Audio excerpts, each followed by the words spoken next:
Yaorana Aroha et bienvenue dans Manava, votre émission Info Service. J'espère que vous avez passé un bon week-end. Aujourd'hui, on parle santé. Les boissons sucrées sont omniprésentes dans notre quotidien. Mais comment trouver des alternatives plus saines pour nous explorer ce sujet? Nous recevons Morgane Osange, diététicienne, Yaorari. Veyata Semon, qui représente Haiti Kombucha, Anna. Gauthier Audouane, qui représente Inspire, Yorana.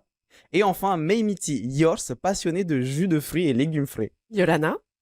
Alors, on va commencer avec Morgane tout d'abord. En tant que diététicienne, est-ce que tu peux nous rappeler pourquoi il est important de limiter sa consommation de soda?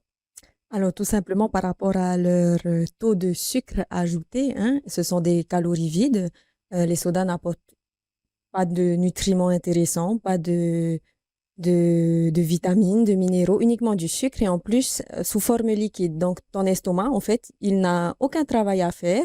Et dès que ça arrive, c'est absorbé, ça entre directement dans le sang. Donc, derrière, bien sûr que ça fait des dérèglements. Et du coup, risque d'obésité, diabète, etc. Il vaut mieux trouver des alternatives dans ce cas. Idéalement, de l'eau et des alternatives. Justement, on va parler des alternatives. Avec Veyata tout d'abord, est-ce que tu peux nous rappeler ce que c'est le kombucha? Alors, le kombucha est une boisson fermentée réalisée à partir d'un thé sucré dans lequel on va y ajouter des levures et des bactéries. Et ça va faire son petit bout de magie. Donc, il y a un temps de fermentation entre 15, 20, voire un mois.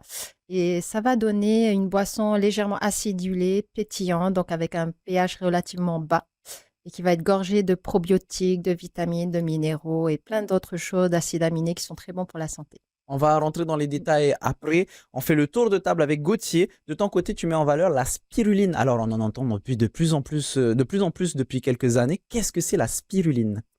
La spiruline, on entend de plus en plus parler. C'est une très bonne chose, je pense. En fait, elle existe depuis très très longtemps et c'est une cyanobactérie, c'est une microalgue qui a beaucoup de vertus elle aussi. Notamment, elle est connue aujourd'hui pour sa teneur en protéines exceptionnelle. Mais il faut pas seulement la considérer comme un produit à haute teneur en protéines, mais également comme un produit qui apporte beaucoup de vitamines et beaucoup de nutriments. Mhm. Et donc, si tu disais que c'était une algue, comment vous faites pour la transformer en boisson? Alors en fait, il y a plusieurs processus. On part de bassins, hein, donc ce qu'on appelle les fermes de spiruline. On va avoir plusieurs étapes de récolte qui vont amener à une étape de filtration. Et ensuite, on va pouvoir utiliser le produit fini transformé directement associé à des boissons qu'on a décidé de... Voilà, on a travaillé beaucoup de boissons en mixant beaucoup d'éléments. Et on arrive à un produit fini qui est super sympa. Et pareil, on rentrera dans les détails dans quelques instants. Mais Miti, toi, tu es passionné de jus de fruits et de légumes frais. Est-ce qu'on peut parler ensemble du curcuma et du gingembre? Est-ce que eux aussi ont des bienfaits pour la santé? Oui, alors moi principalement je faisais avant des jus de fruits donc bananes, mangue, etc. Je mélangeais un petit peu tous les fruits parce que j'aimais beaucoup ça. Et quand j'ai appris au fait à faire des jus de léa et de curcuma, beaucoup plus de léa, j'ai appris au fait que les bienfaits c'était surtout pour le flux sanguin. Ça permettait au fait de dilater un petit peu les veines. Et comme moi j'avais souvent tendance à avoir des problèmes de santé, j'ai commencé à en prendre pendant un petit moment et puis j'ai vu que j'avais une meilleure respiration, que je me sentais beaucoup mieux. Mais après, il fallait pas trop en abuser parce que je pouvais avoir de la tachycardie Mhm. et ça, c'était pas une très très bonne chose. C'est pour ça qu'il faut pas. Moi, j'ai arrêté en tout cas. Mais c'est très bon les Alors, jus. juste avant, on va faire un petit rappel pour les téléspectateurs qui sont un peu perdus. Réa, gingembre, Réa Tahiti, curcuma, c'est bien ça, hein, mais Oui. Miti. D'accord. On va faire du coup un rapide retour de Morgane sur les différentes alternatives qui ont été proposées sur le plateau. Est-ce que ce sont de bonnes alternatives? Ben déjà, alors on va commencer par le kombucha. Kombucha, c'est une bonne alternative alors aux boissons hein, sucrées, etc. L'eau doit rester bien sûr la boisson principale. Le kombucha, il va permettre de nourrir notre microbiote et justement d'aider nos intestins à absorber les vitamines et les minéraux. L'avantage, c'est que ce sont des sucres fermentés, donc ils ne sont pas absorbés de la même façon par notre organisme. Concernant la spiruline, alors je connais pas tous les mélanges que Gauthier fait, mais ben pareil, ça permet d'apporter des vitamines et minéraux. Donc, toutes leurs boissons ne sont pas des calories vides. Là où il faudra peut-être faire attention, c'est plus sur les premiers jus dont elle a parlé, c'est-à-dire uniquement à base de fruits. Ça reste du sucre broyé, donc on n'a plus l'avantage des fibres du fruit. Donc, pareil, là, ça peut poser problème, même si ça reste du jus frais, donc qui va nous apporter des vitamines et minéraux. L'absorption ne va pas se faire de la même manière puisqu'on n'a plus de fibres. Concernant les jus à base de Rea Tahiti et Rea Tinto, eh ben, on a cet effet anti-inflammatoire qui va être très bon pour le corps, qui va permettre aussi de réguler le pH de notre corps, etc. Donc, ça a des vertus. Toutes ces alternatives ont des vertus parce que ce ne sont pas des calories vides, en fait. Alors, tu nous parlais de la boisson principale doit être l'eau. Est-ce qu'on peut prendre de l'eau de n'importe où, finalement? Petite question que je me pose, l'eau du robinet, de l'eau en bouteille, de l'eau de la source en haut de la montagne. Comment est-ce qu'on choisit son eau? Ça paraît bête hein, comme question, mais finalement, comment est-ce qu'on fait? Déjà, on s'assure que l'eau est potable. Donc, normalement, chaque mairie, elle saura vous dire si sur votre lieu de vie, c'est l'eau de votre robinet, elle est potable. On sait qu'il y a des endroits, par exemple, de tête à Papara, au fond de la carrière, on sait que quand il pleut, l'eau, elle coule, elle est marron. Donc, dans ces cas-là, il vaut mieux pas essayer. Après, il y a des sources telles que Papemato, etc., qui sont dites potables. Donc là, on peut aller chercher son eau là-bas. Donc ça, c'est une très bonne base parce que c'est de l'eau gratuite et l'eau, elle doit être gratuite, je pense. D'accord. Après, on a des eaux spécifiques hein, qui sont locales, qui ne sont pas minérales. C'est de l'eau qu'on peut consommer quotidiennement. De l'eau de pluie peut-être aussi? L'eau de pluie, en général, on va éviter. Hein. On sait si elle peut être polluée par l'atmosphère, etc. Il y a des poussières qu'on ne voit pas à l'œil nu, mais du coup, on fait attention à ça. C'est-à-dire les gens des Tuamotu, on fait bouillir l'eau normalement avant de la consommer pour éliminer le maximum, il faut la traiter, hein, pour éliminer le maximum de bactéries. Après, on a des eaux spécifiques au magasin. Je vais citer 2-3 marques pour, voilà. Mais Saint-Yor, Contrex, Épar, ce sont des eaux dites minérales. Donc, elles ont des vertus thérapeutiques. Donc, on ne doit pas en consommer déjà sans un accord médical, etc. normalement. Ça ne doit pas être des eaux quotidiennes, mais des eaux quand on a des objectifs particuliers. Par exemple, Épar nous permet d'avoir du magnésium et peut réguler le transit quand on est constipé. Saint-Yor, c'est une très bonne eau qu'on va conseiller aux sportifs après la séance de sport parce que c'est une bonne boisson qui va aider justement à mieux s'hydrater après une séance de sport grâce au sodium, etc. Enfin, chaque eau minérale a des vertus bien spécifiques. Et bah, comme quoi, je pensais que l'eau serait facile, ce serait une question facile, mais finalement, il y a une eau spécifique. En tout cas, il faut bien choisir votre eau. Bon, revenons sur notre sujet des boissons santé. On va revenir sur Veyata avec le kombucha. Tu nous as expliqué un petit peu tout à l'heure comment était expliqué le kombucha. Combien de temps ça prend à peu près? Alors, à partir du moment, alors ça va dépendre déjà du contenant, du volume du contenant. Il y a plusieurs critères. Il y a la température, le contenant, le type de thé qu'on va utiliser, le type de sucre aussi. L'amour qu'on y met aussi, puisque c'est de l'eau, donc c'est vivant. Donc forcément, on travaille avec un produit vivant. Donc c'est important de prendre conscience de ça. Voilà, entre 7, le minimum, c'est 7 jours pour des toutes petites cuves. Alors je parle des cuves de 3 litres, 2 litres. Quand on part sur des cuves de 1000 litres, on peut aller jusqu'à 1 mois. Donc, par exemple, moi, j'ai des cuves de 300 litres, je vais jusqu'à 20 jours. Après, aujourd'hui, j'ai des starters. Alors, le starter, c'est mes bactéries, mes levures que j'élève, en fait, que je nourris aussi. Donc, du coup, elles sont beaucoup plus vivantes, sont beaucoup plus efficaces et aujourd'hui, ça va un peu plus vite. Comme c'est fermenté, si on laisse plus longtemps, est-ce que c'est pas encore plus efficace? Oui, c'est plus efficace, mais c'est plus dur à boire parce que c'est beaucoup plus acide. Beaucoup se rappellent du vinaigre de cidre qu'on nous faisait prendre à la cuillère. En tout cas, moi, comme j'ai un papa français, moi, elle est haïtienne, donc j'avais ça, la cuillère de vinaigre de cidre, mais du bio, bien sûr. Donc, tu fais la grimace, mais c'est très bon. Tu as vraiment plus de micro-organismes. Comment est-ce que tu as découvert le kombucha? J'étais vraiment toute petite. Ma mère, elle en faisait, enfin, à l'époque, avec les Rea Tahiti, les mamies, c'était une mode. Elle se passait le fameux SCOBY, c'est la mer de vinaigre qu'on voit au-dessus des jarres. Elle se passait. Au final, j'ai vu ça. Ça m'a pas trop plu quand j'ai vu. Et puis, bon, c'est bien des années plus tard, quand je suis tombée malade, j'ai cherché justement des alternatives parce que j'avais des traitements très, très lourds. Et il fallait que je recolonise mon microbiote qui était complètement décimé par les antibiotiques, les traitements très, très lourds que j'avais. Et forcément, c'est venu s'imbriquer dans mon alimentation. Donc, c'est de là que ça s'est construit. Et puis, ma sensibilité aussi pour les plantes médicinales, où j'ai justement combiné les deux. Alors sur Internet, on peut lire un petit peu tout sur les différents bienfaits qu'il peut y avoir autour du kombucha, même de la spiruline, du gingembre, etc. Mais en tout cas, autour du kombucha, on parle de vertus thérapeutiques comme par exemple, ça permet d'éviter la calvitie, l'insomnie, les troubles digestifs, l'arthrite, voire même le cancer. Est-ce que c'est une plante miraculeuse? C'est pas une plante, hein, c'est un Boisson, c'est une pardon. boisson, Boisson hein, parce miraculeuse. qu'on la fait pas pousser. Mais oui, effectivement, il y a tout et n'importe quoi. Alors, calvitie, c'est la première fois que j'entends ça, et pourtant, ça fait des années que j'en fais. Je pense que il y a un équilibre dans tout, hein. Bien sûr que ça intervient dans le bien-être de la santé, mais par exemple, moi, ça m'a fait du bien. J'ai pu recoloniser justement toutes ces parties de moi qui étaient vraiment décimées. Mais ça va aussi avec une alimentation saine et équilibrée et variée. Parce qu'on peut l'avoir équilibrée, mais quand on mange équilibré la même chose, il manque quelque chose aussi. Donc forcément, j'ai voulu justement mettre dans mes boissons tous ces apports qu'on oublie au final pour moi, hein. Alors aujourd'hui, je parle pour moi, mais beaucoup de gens qui ont testé mes kombucha, moi je trouve que c'est un bon complément alimentaire pour moi, qui me permet j'ai pas tous les jours mes compléments, ah tiens, j'ai oublié ça. Donc je sais que certaines de mes boissons sont plus riches en vitamine C ou plus riches en potassium ou en magnésium. Voilà, je combine avec les kombucha que j'ai créés.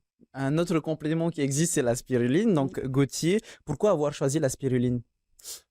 Ben en fait, moi j'ai découvert la spiruline au travers d'un livre qui m'a passionné, de l'imminent professeur Vidalo. Du coup, je suis tombé amoureux de la spiruline assez rapidement et je me suis intéressé en me documentant de plus en plus sur le sujet en me disant qu'il y avait beaucoup de bienfaits apparemment et je voulais comprendre comment ça évoluait, comment ça se faisait. Et à partir de là, j'ai décidé d'aller me former dans le sud de la France pour apprendre sa culture. Donc, tu as carrément une formation sur la spiruline, sur comment est-ce qu'on la fait, est-ce qu'on la transforme en boisson alors. Ouais, tout à fait, ouais. Et bon, petite parenthèse dans le sujet, j'ai même vu qu'on pouvait utiliser la spiruline dans des plats. Oui. Alors en fait, la spiruline, il faut imaginer qu'au départ, donc c'est une microalgue qui fait quelques microns. Elle va être une fois récoltée, elle va représenter une biomasse, un conglomérat de microalgues qui va former une biomasse. Cette biomasse, elle peut être consommée fraîchement, directement, ou alors passer par une dernière étape de séchage pour être complètement déshydratée. Et une fois qu'elle est complètement déshydratée, on peut l'incorporer dans des salades, dans des smoothies, même dans des plats chauds. Il faut juste éviter de la chauffer, par exemple dans l'eau des pâtes, parce qu'elle aurait tendance à perdre tous ses intérêts au niveau nutritionnel.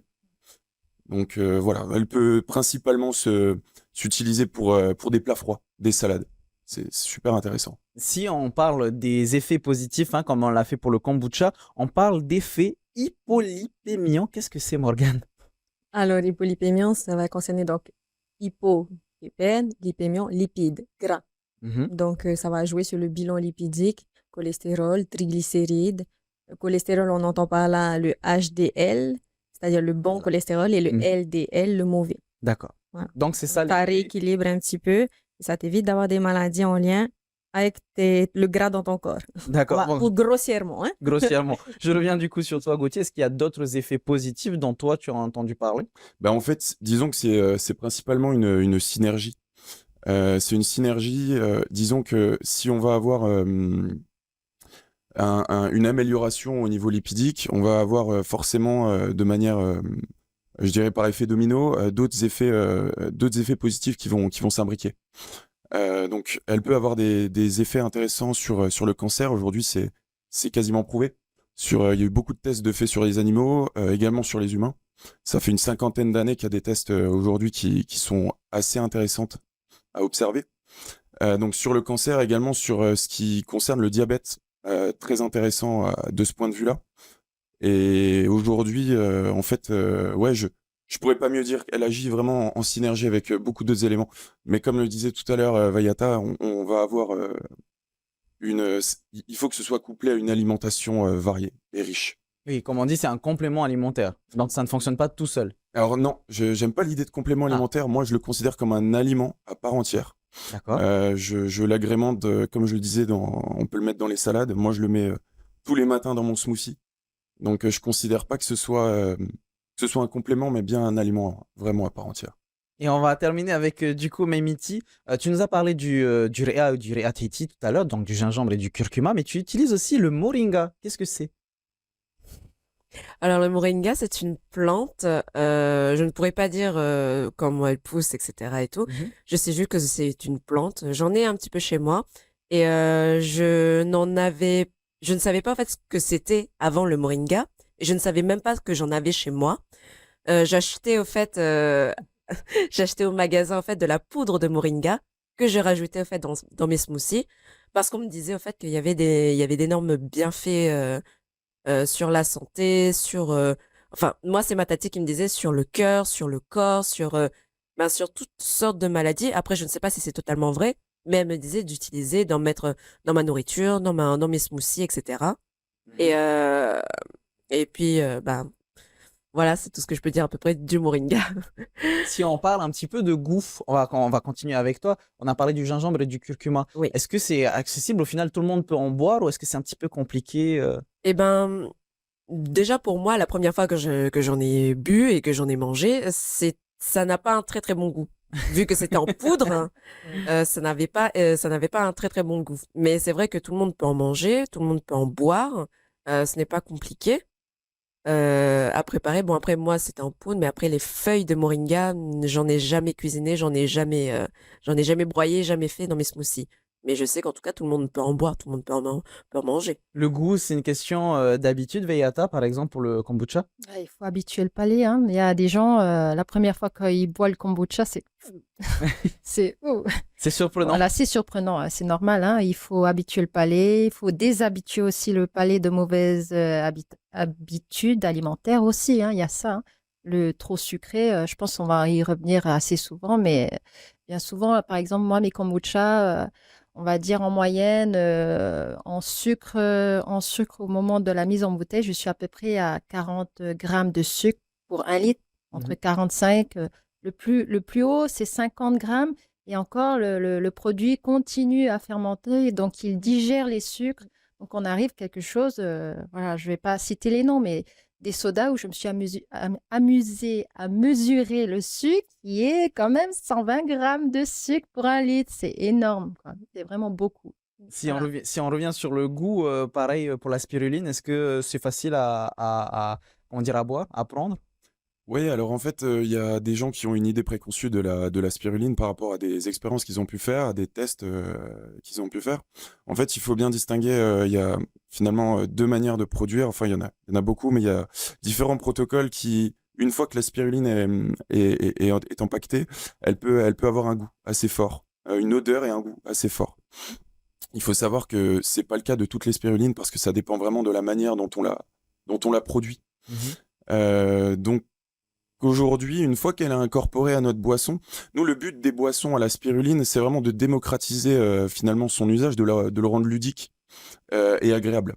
Donc, c'est se faire plaisir au goût et se faire plaisir à son organisme en même temps. C'était un peu l'objectif de nos boissons. Ah, Morgane, c'est souvent la difficulté avec les boissons santé, c'est que on vient de le voir, hein, ça n'a pas forcément bon goût au premier abord Oui. par rapport au soda.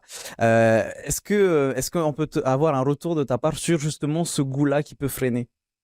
Mais comme le disait très bien Beata, on a aussi le palais qui est habitué, la population polynésienne consomme beaucoup de produits sucrés et de boissons sucrées. Je t'entends beaucoup parler du soda depuis tout à l'heure, mais je pense qu'il faut aussi mettre la voix sur les jus de fruits industriels Mhm. qui sont quasiment à la même teneur en sucre que les sodas, hein. Donc, ça va dans le même panier, on Alors, englobe, hein, et ça maintient le goût au sucré. Donc, c'est pas évident. Par contre, ce qu'on voit aujourd'hui autour de cette table, c'est que on a trois alternatives différentes. Donc, je pense qu'au final, tout le monde peut trouver son goût là où là où ils ont envie de le trouver. Le riz à Tahiti est quelque chose d'un peu piquant pour les gens qui aiment peut-être un peu, voilà, quelque chose d'un peu plus fort en bouche. Le kombucha, moi qui connais la gamme de Veata, elle a une gamme très élargie. Donc, même si le premier nous plaît pas, rien n'empêche de goûter les autres pour voir parce qu'elle fait plusieurs parfums différents. La spiruline, c'est une algue. Donc, enfin, c'est comme on a l'habitude quand même de consommer certaines algues ici et tout ça. Donc, c'est un goût très fort. Mais je pense que, comme il disait, voilà, moi, je connais pas sa technique de production. Je pense que pareil, si on trouve certaines combinaisons, il y a toujours moyen de l'intégrer. Et puis même si on l'aime pas en boisson, peut-être qu'en salade, on l'aimera. Voilà, comme pour les légumes, en fait. Il y en a il y a des milliers d'alternatives, il y a des milliers de façons de les cuisiner, il y a des milliers de façons de les faire. Et je pense qu'il faut juste trouver sa façon à soi de l'aimer et de ne pas s'arrêter au premier abord. Ouais. Si on doit parler, tout à l'heure, on parlait des effets positifs, donc du kombucha, de la spiruline, du réa, etc. Il y a des effets positifs, Oui. mais on peut trouver de tout et n'importe quoi sur Internet. Comment savoir quel est le vrai, le faux? Je pense qu'il faut pas s'arrêter au premier truc qu'on a trouvé sur les réseaux sociaux déjà. Mhm. Hein. C'est d'aller de s'informer, de lire des livres, de chercher un peu plus loin. Et puis surtout, oui, ça a des vertus, des vertus. Elles ont été citées au début, mais on s'arrête pas à ça. C'est-à-dire, comme il le disait, c'est combiné à une alimentation équilibrée. Si je consomme de ces boissons-là, mais que derrière, je continue à aller manger fast-food tous les jours, non mais Ça voilà, n'aide Oui, pas. c'est sûr, ça n'aide ça pas. n'aide pas. Ces boissons vont être une aide à prévenir, je dis bien prévenir les maladies, et être en bonne santé, mais c'est pas des remèdes miracles. Si à côté de ça, j'ai pas une bonne hygiène de vie, etc., ça fonctionnera pas. Bien Si sûr. je fais pas un minimum de sport, je mange pas équilibré, varié, végétal, des choses comme ça, ben derrière, ça n'aboutira pas. C'est pas des remèdes miracles. Pareil, on va pas aller remplacer les raots de toté par ces boissons-là. Ces boissons sont une aide pour réguler ma glycémie, mon sucre, une aide pour Le flux pour sanguin. le flux sanguin, etc. Mais je vais pas aller contre-indiquer ce que toté m'a donné. Si j'ai une maladie, je continue à prendre mes raots et je peux m'aider de ces choses-là de façon régulière, pas forcément quotidienne en fonction des dosages. Et puis surtout, ne pas oublier d'en parler à son toté. On fait pas des mélanges raots, comme j'aime bien dire, raout popa, raout tahiti et tout ça. Mhm. Hein? D'accord On évite de faire des mélanges. Beata? J'ai un petit truc aussi à dire par rapport à le moringa, puisque ici, il y a quand même beaucoup de gens qui en consomment et j'ai pu avoir plusieurs études justement sous la main par rapport au moringa, la consommation du moringa et de la combiner avec les traitements d'un diabétique qui augmente du coup la glycémie du diabétique. Or, le moringa est une plante qui fait le contraire lorsqu'elle n'a pas de substances chimiques qui interagissent. Donc ça aussi, c'est beaucoup de choses. Tu vois, c'est, comme elle disait si bien, Morgane, c'est d'aller s'informer, se renseigner. Parce que j'ai eu souvent l'occasion de personnes, par exemple des clients, qui ont remplacé leur consommation d'eau par mon kombucha parce qu'ils adorent ça. Mais à un moment donné, j'ai dit non, non, non, non, c'est important de boire sa consommation d'eau. Alors moi, j'en bois beaucoup, mais entre 2 litres et un peu plus par jour. Et le plus, c'est le kombucha. Le plus, c'est l'aspirine. Le plus, voilà. Et ça tombe très bien que tu es en train que tu me dises ça, puisqu'il ne faut pas en abuser. En faisant mes recherches pour cette émission, j'ai vu que par exemple pour le kombucha, si c'était mal préparé, ça pouvait être dangereux pour l'émail, ça pouvait être très acide. Pour la spiruline, ça pouvait créer des crampes, des ballonnements, etc., des troubles intestinaux. Pour le gingembre, on parle de règles abondantes. Au final, comme les sodas ou les boissons sucrées, il ne faut pas en abuser. Exact. Il y a pas de super aliment, en fait. Il faut se sortir de ça de la tête. Elle le disait très bien matin au début d'émission. C'est la variété qui fait qu'on est en bonne santé. C'est apporter tout un tas de choses et le moins transformé possible au corps. Vraiment, voilà, il n'y a pas de super aliments. Ce sont des aides pour la bonne santé. Mais dès que ça devient excessif, ça devient mauvais pour le corps. Je vais te donner 2 exemples comme ça qui m'est arrivé avec des patients. Il y a eu la mode des graines de chia. Oui. Et ben j'ai eu des patients qui sont arrivés avec des troubles du bilan parce que c'était surdosé. Donc, ils ont réussi normalement, les gens, ils ont plus d'oméga 6 que d'oméga 3. Et du coup, normalement, il est censé avoir un équilibre. Mais là, il arrivait avec le contraire. Pourquoi? Parce qu'en fait, c'était tellement prôné, c'était devenu la mode qu'au final, il en est arrivé à se mettre en mauvaise santé. pareil, je mange trop de brocolis, je me mets à manger que des brocolis, des gros tas de brocolis. Mon intestin, au bout d'un moment, il va pas aimer. Donc, il n'y a pas de super aliment. Il faut varier, il faut apprendre à se faire plaisir en variant son alimentation et il n'y a pas de super aliment. Donc, comme on l'a dit, il n'y a pas de recette miracle. Il n'y a pas de recette miracle. Et il ne faut pas en abuser, que ce soit les boissons sucrées ou que ce soit les alternatives. De l'eau, toujours. Toujours de l'eau. Comme elle l'a très bien dit, 2 litres d'eau. Hein, la Haute Autorité sanitaire de santé, elle conseille au moins 1,5 litre d'eau par jour. On est à Tahiti, en Polynésie française, il fait plus chaud. Donc, on peut facilement monter nos apports à 2 litres, 2,5 litres. Mais après ça, rien n'empêche si on a envie de changer de goût. Même le matin, si on a envie de se faire plaisir parce qu'on a été habitué enfant à boire peut-être un jus le matin, eh bien, à boire un peu de kombucha ou à boire un peu de spiruline ou de réa. Ou même juste du citron, voilà, du citron pressé dans de l'eau. Voilà, il y a d'autres alternatives qui sont très bonnes pour la santé et qui permettent de varier le goût parce que des fois, ça fait plaisir aussi de boire autre chose que de l'eau, quoi. Merci beaucoup d'avoir répondu à toutes nos questions. La nature et ses bienfaits. Écoutez, c'est déjà la fin de notre émission. Je vous souhaite une excellente semaine. On se retrouve demain à 17h15, toujours sur TNTV. Tout de suite, ça va être votre VA, votre journal en tahitien. Passez une excellente soirée. Maruru itutato faririra. Trahuma. Parhiana.